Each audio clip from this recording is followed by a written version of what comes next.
Hey everyone, this is Ethan. Sorry about not doing a video yesterday. Really busy, but the Vikings fans can all rest assured that today is Minnesota's turn. And Minnesota, of course, is a new head coach coming in, Leslie Frazier. He was their defensive coordinator for a while. And he's a budding young star in the coaching ranks, some would say. I like Leslie Frazier a lot. I think that he'll be a good coach for them. So the defensive scheme should probably stay pretty similar. Offensively, they brought in Bill Musgrave from Atlanta as their new offensive coordinator. He's worked with Matt Ryan in the past, sort of helped him develop into the quarterback that he is today. So I wouldn't be surprised if the offensive scheme is a bit similar to what we see out of Atlanta. A lot of shorter passes, ball control type of offense, using Adrian Peterson a bit more than Childress did, actually. He didn't use him as much as he probably could have, which is a little bit surprising when you think about it. But I think that we'll see Musgrave use him more like Michael Turner was used in Atlanta, and his stats should probably go up a little bit. Um, Looking at their first round pick, character is not such an imperative for the Vikings. They've taken risks on guys like Percy Harvin, who might have had a couple of issues, but his talent was definitely not an issue. So the one guy who's still on the board has been falling off of some because of a few possible issues is Robert Quinn out of North Carolina. And he makes a lot of sense now because if I had to bet, I would say that Ray Edwards will not be back whenever we play football. Already signed Brian Robeson, even though I don't think he's ready yet to be a full-time defensive end. And the Vikings tend to fall in love with a certain guy at a position, and then they will target him forever. And I think that Quinn has the sort of ability to be their target. A couple of other possibilities that they would have. If one of the wide receivers happens to slip, I could see them taking him. They need a better option opposite Sidney Rice so they could push Percy Harvin back into the slot where he belongs. I could see them going for Tyron Smith out of USC because he fits exactly what Musgrave looks for in an offensive tackle, and he would be a great pick for this team. I can see a guy like Ryan Kerrigan with his sort of effervescent motor, his ability to run around, make a lot of plays all over the field, and be a good defensive end opposite Jared Allen, who some compare him to. I don't think that the comparison's as warranted as some others do, but I could see the comparison.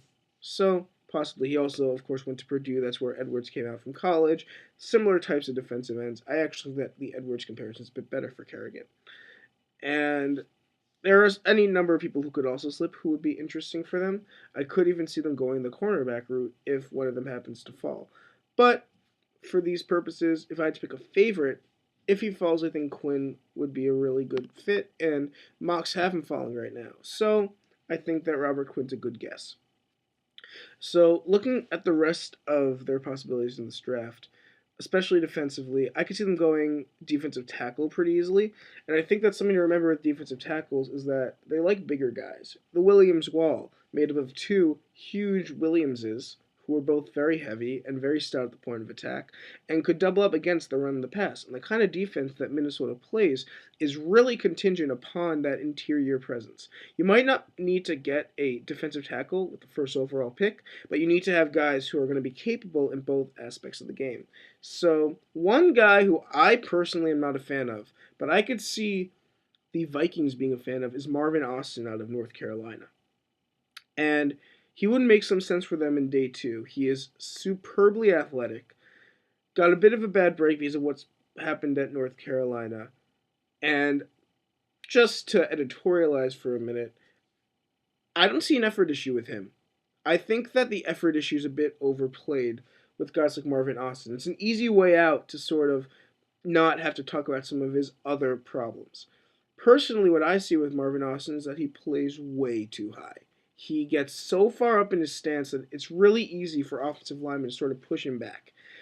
And usually I don't editorialize about players. I think I've only done it about like two so far. The other one being Austin Pettis, who, by the way, is another guy who I could see the Vikings taking later in the draft. But I feel like it's important because Marvin Austin's getting a lot of hype now because he tested well at the combine, but we knew he was going to test well at the combine. And a lot of people are throwing the, oh, he doesn't show any effort tag on him in order to justify his low draft position. That's not the main problem with him. Which isn't a bad thing because that means that he could get better because I think he has shown the effort to be able to improve. The problem, though, is he plays so high, gets by just in his athleticism. It's the same thing with Muhammad Wilkerson, and both of them are sort of in the same boat, which is why I sort of rank them both the same. I think that to rank Wilkerson 1.5 rounds higher than Austin is extremely hypocritical for people who do that. Just because I don't see what separates them so much, other than the fact that Wilkerson went to a lesser college. So, I mean, that's just me. People could disagree with me if they want. Regardless, I could see Marvin Austin being a pick for the Vikings. He makes sense for what they do, and he could learn under Kevin Williams and become a really good player. I could also see Martin Parker of Richmond later in the draft. They like to take the small school talent later in the draft. They don't take small school players early. So Martin Parker would make a lot more sense later on. Other defensive players that they should look at, I would just keep the scheme in mind. Linebackers, rangy guys, can get from sideline to sideline. Adrian Moten of Maryland would be an interesting guy. He makes sense in their scheme, and they have a Maryland linebacker already in Henderson, heading up the middle, so it wouldn't surprise me if they went for another Maryland guy. Another ACC guy as well, of course, to Chris Cook at the first pick of their draft last year. So, cornerbacks think they're okay. They need some more physicality, perhaps. Asher Allen wasn't very good last year, but Antoine Winfield is the ageless wonder. He's one of the better quarterbacks in the NFL that people don't talk about, and he's great against the run, which is so huge if you're a cornerback. Safeties, they need components, but I think they're also not terrible there. If they were to go for a safety position, it wouldn't surprise me at all because you could always use depth of that kind of role. Just keep in mind that they like to sort of mix it up with the safeties and have mixed coverages ready from there. So now we go to offense, and the real question with them is quarterbacks. Will they take a quarterback in this draft? And Jake Locker's name has been thrown around. I'm not sure I see it at this point. I don't think that they would mortgage so much in a quarterback when they already have Joe Webb, who, while not a finished product, can be developed. I think I could see taking a developmental guy later who's maybe a bit more pro-ready than Webb was when they drafted him in the 5th round last year. Andy Dalton of TCU makes a lot of sense for them. He has a good enough arm, he's very athletic, and he's smart. And I could see him being a very good West Coast quarterback. I could see him being a very good sort of hybrid offense that Minnesota runs. And I could see him being very successful in a Matt Ryan style offense, which is what Musgrave figures to bring to Minnesota. Wide receiver wise, getting some options for whoever is behind center. I said Pettis. The main thing with them is that Percy Harvin is not comfortable playing outside. He should be a slot receiver. So I see them trying to bump him inside because he was clearly playing out of position last year. And I don't think that'll be lost on the staff. So guys who can really stretch the field for them as an external receiver, my main person for them is Ronald Johnson out of USC. They have gone to USC a lot in the past, and I could see it being another one. Johnson, vertical speed, can get open, big play guy. The other guy is Greg Little out of North Carolina, and I've said like 3 North Carolina guys so far, including Little. I could see that being a top school for the Minnesota Vikings this year. Not that they've ever gone there before, but they do take players from around that region, and there's a ton of talent that comes out of North Carolina this year. So, offensive line-wise, good-footed guys, guys who can move, who can play like Musgrave wants them to play. Tight end, Rob Hausler, Florida Atlantic, is an interesting guy later in the draft if he happens to slip that far. Skylar Ort of Northern Iowa as well.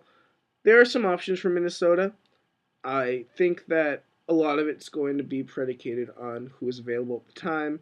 And I can see them going in a lot of different directions. Right now, in my personal mock, which is always ongoing, I have them taking Robert Quinn. But if he doesn't fall there, all bets are off. I see them taking a bunch of people. So that's about it for now. Thank you for bearing with me. Spread this around on Twitter. Post this wherever you want. Tomorrow, hopefully, we'll be doing lines. If not, then I'll let people know. And have a great weekend. It is Friday. So I'm not going to sing the Friday song like everyone else is, but have a good weekend. Bye.